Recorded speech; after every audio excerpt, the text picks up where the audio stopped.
kind of impressed with this hair kind of situation I got here. It's kind of cool. Anyways,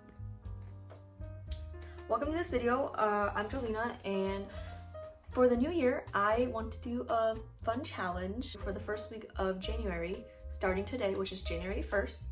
I wanted to watch a movie every single day and record my reaction, record what my thoughts, I guess, my initial thoughts on the movie. Here's the thing, like, I spend a lot of time saying that I like movies and I'm a film person, so quirky, so cool. But then I end up not watching anything because I spend my time on my phone and I'm like scrolling through TikTok or Instagram, and I'm like, wait a second. Like, if I just put that time and just watched a movie every day, then I would be getting more, like, it's still a passive activity, but at least I feel like I'm getting more out of it. Like sometimes I'll finish scrolling on TikTok and it's like, I don't even know what I like watched. Like, I couldn't like tell you, I don't recall anything. But I feel like with a movie, since like it's a longer form of content, I remember more of it, and maybe it'll add more to my meaningless life. The movies I'm gonna be watching are The Worst Person in the World, Never Rarely, Sometimes Always, The Power of the Dog, Porco Rosso, Red Rocket, In the Mood for Love, and Don't Look Up. Maybe this will inspire you to, you know, save some of that time to watch a movie. So let's start with the first movie, The Worst Person in the World. So The Worst Person in the World is this film about Julie, the main character, this woman, I think in her 30s or like late 20s, and she's trying to figure out her life. So throughout the story, she makes a lot of decisions that I guess, as the title suggests, would make her the worst person in the world. But the story really tries to put everything she does in like perspective of how her life has gone, and her overall personality and willingness to just trust her intuition and gut. And I think the director, there were a couple scenes in this movie that like use some more experimental elements, but I think those elements actually felt quite like well integrated into the film and story itself, because they really like just unearthed more about the main character Julie, and I thought that was really clever. I really resonate with this film because I think ultimately this is a film about choices and how we make choices because we want to feel in control, even though if those choices aren't very good choices. And I think it's also about how we really don't know if a choice we're gonna make is gonna have a good outcome, whatever that means, until years later down the line and we're looking at it in retrospect. I also think there's a very interesting contrast in this movie between Julie and her boyfriend Axel, because Julie is the kind of person who like really lives in the moment. It might also have to do with her age because Axel is a little older. So Axel is like a comic book writer, and he's kind of past his prime, and he's very nostalgic for the past, and how these two characters, like, they kind of clash in those perspectives, and that's ultimately why Julie leaves him. At one point in the movie, he's like, "Do you love me?" And she's like, "I love you, but I don't love you." And I think that kind of goes into something else that the film is trying to tackle, which is this overwhelming sense of not knowing what you want, or even worse, knowing what you want, but that knowing is actually very fleeting and doesn't last very long. And then so the main character is on another journey to find something that will make her truly happy. Overall, I thought this was like my favorite film of 2022 so far, which I guess is not saying that much. I've only watched 7 movies this year, and I just thought it was really relevant to my life, and it could be relevant to a lot of people, especially in our generation. And yeah, I would recommend it.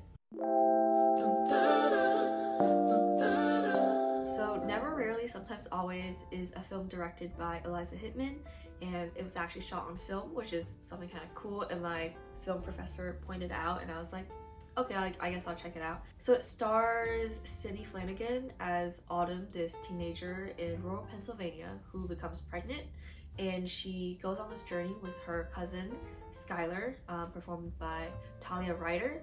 They both go to New York City to help Autumn get an abortion. A lot of people may think that this film is about showing the hardships of like getting an abortion and that sort of thing, which I think this film is. I think it has a very clear argument it's making, but also at the same time, I think this film was really smart in that it was also mainly about female friendship and the kind of quiet, endearing nature of being a woman in society, which I thought was very necessary as a cultural canon. I feel like these kind of movies need to be emphasized and like just created more.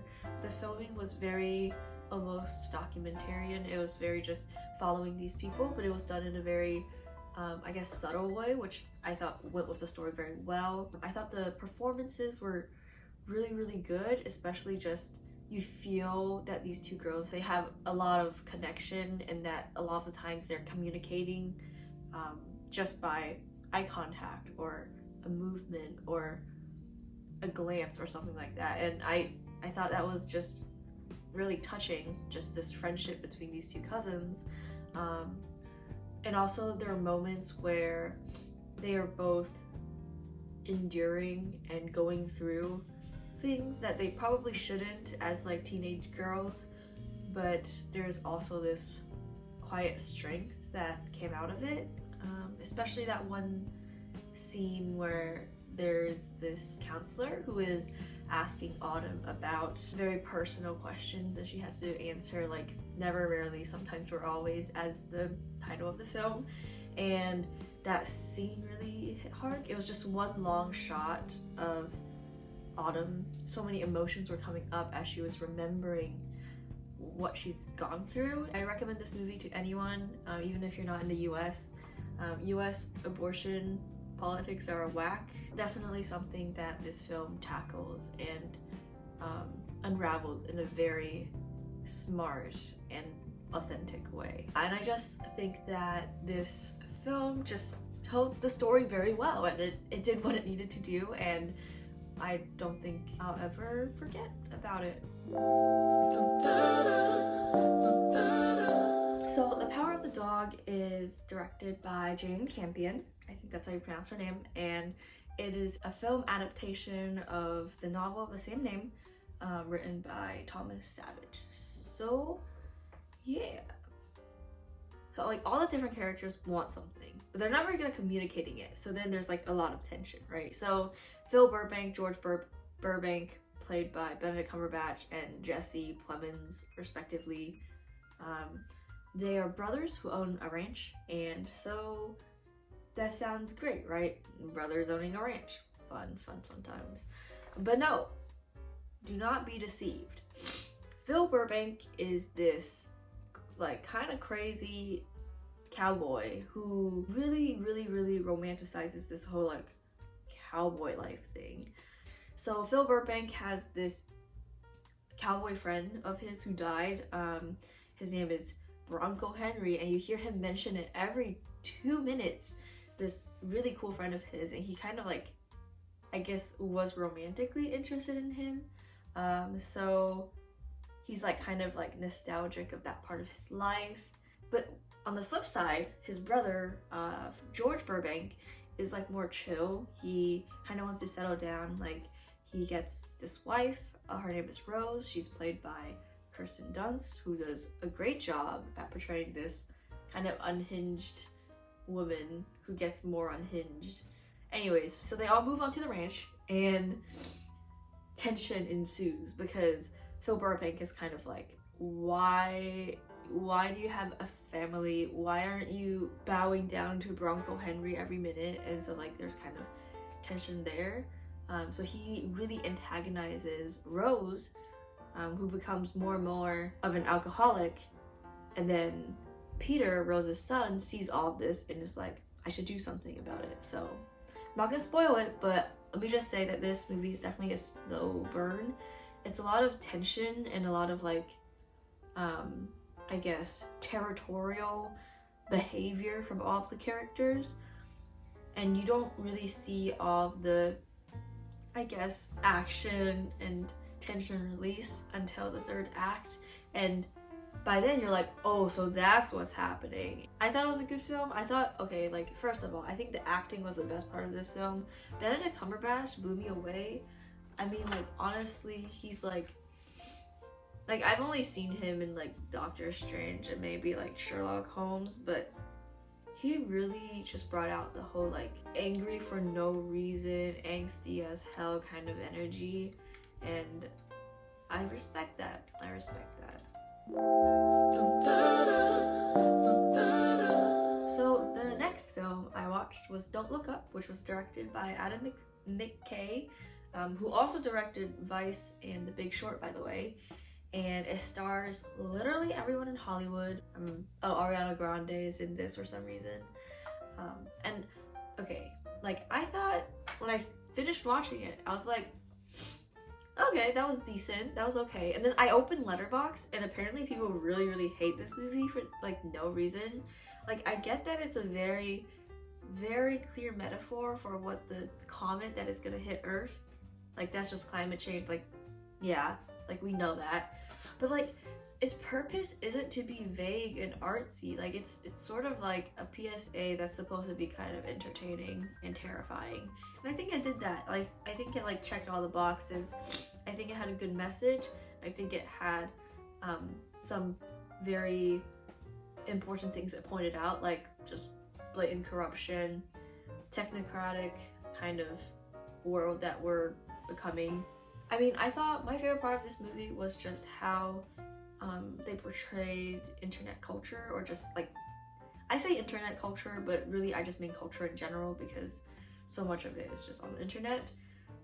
Like, how we cannot accept authentic news. We have to scrutinize, we have to like conspire, we have to like do all of these things when sometimes the world is ending, like, and there's no joke, no cap. There's this YouTube channel, I think it's called Olivia Sunvia. I'll link the video down below, but she has some really good, more, I guess, societal, cultural takes she makes on this movie, and I watched it and I agreed with a lot of her points. My favorite performance by far in this movie was just Jennifer Lawrence and her character. I thought that part was so funny, and she seemed very real and very done with everyone, which I guess the audience also feels the same. I felt like I related to her the most. Actually, I take that back. I also really enjoyed the like vacant CEO character, played by, I think, Mark Rylance, and he was just very good in that he seemed like he had no soul and had no care for like anybody's well-being. Every time he came on to a scene, I just found him very funny and entertaining. So Red Rocket is a movie about an ex-porn star, yes, an ex-porn star, who moves from LA because the porn industry has like shoved him out of it because he's kind of, I guess, a little bit older. He proceeds to ruin the lives of everybody around him.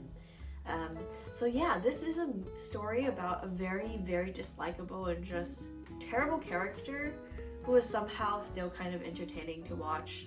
I thought it was good that this film didn't try to rationalize his decisions, because there's a lot of shit that goes on that is just not okay. I think there are many parts in this movie where the character expresses how grateful he is for getting away with all of his shittiness.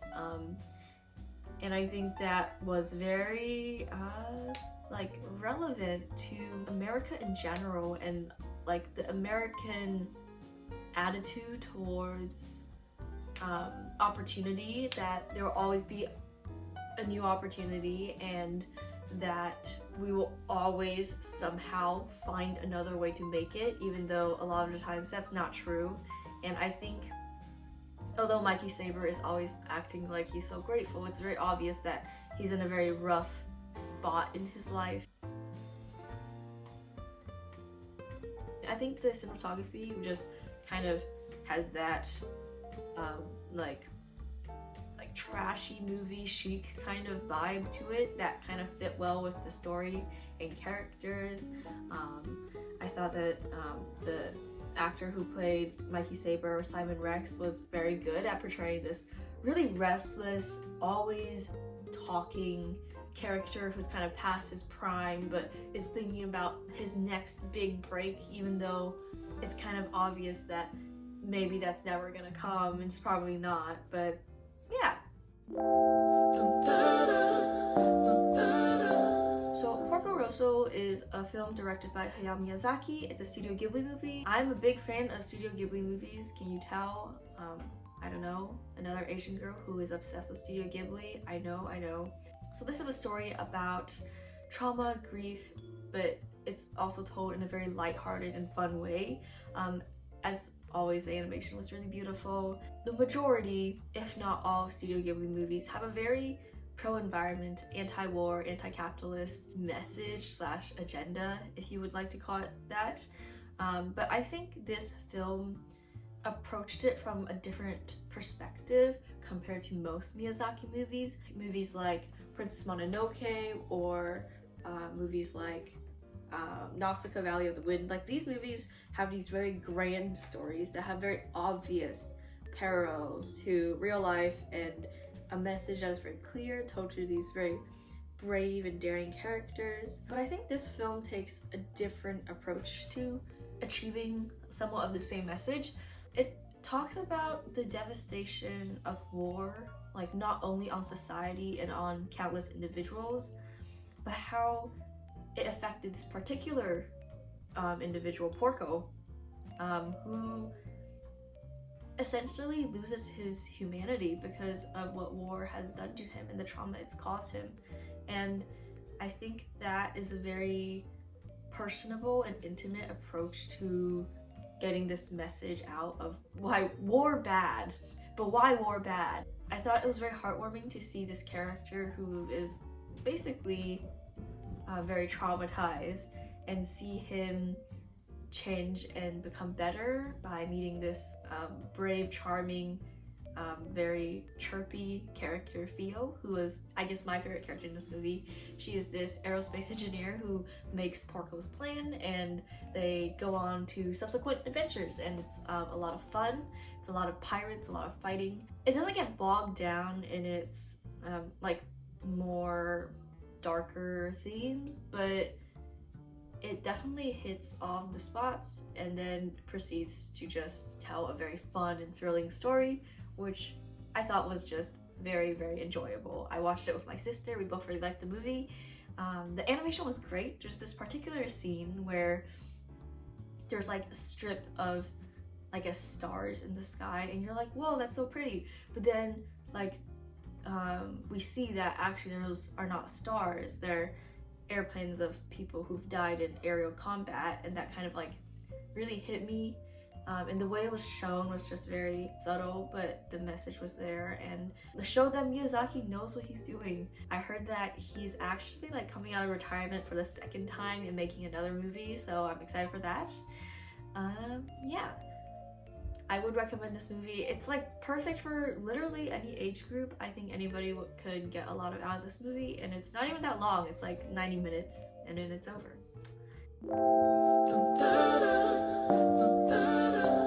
So In the Mood for Love is a very old movie. It's, I guess, not that, like 1970s, I think.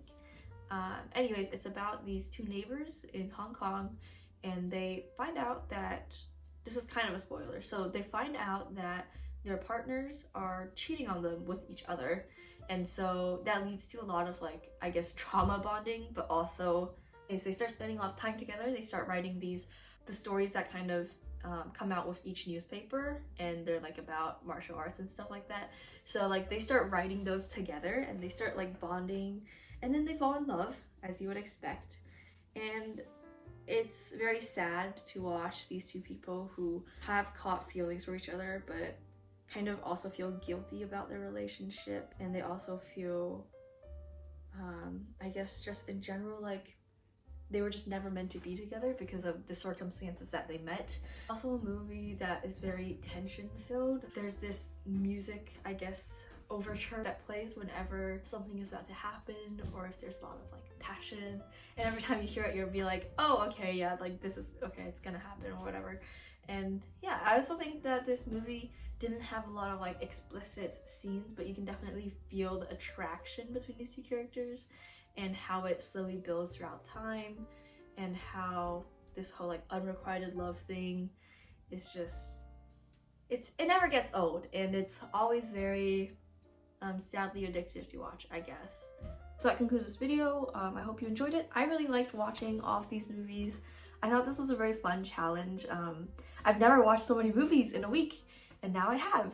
I definitely spent less time on my phone because watching a movie is definitely something that is very easy to do, but it's a little bit better than just mindless activities. I'm gonna try to make at least one video per month for this next year. I think that is the most attainable goal. I don't want to set myself up for failure. Next time I see you, I'll probably be in college.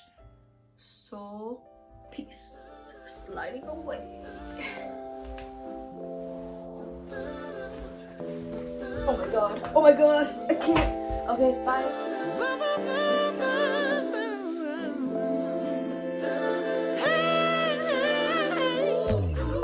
Talk is cheap. Artificial voices acting deep. I'm over it. They've been out of touch. Why is everybody over?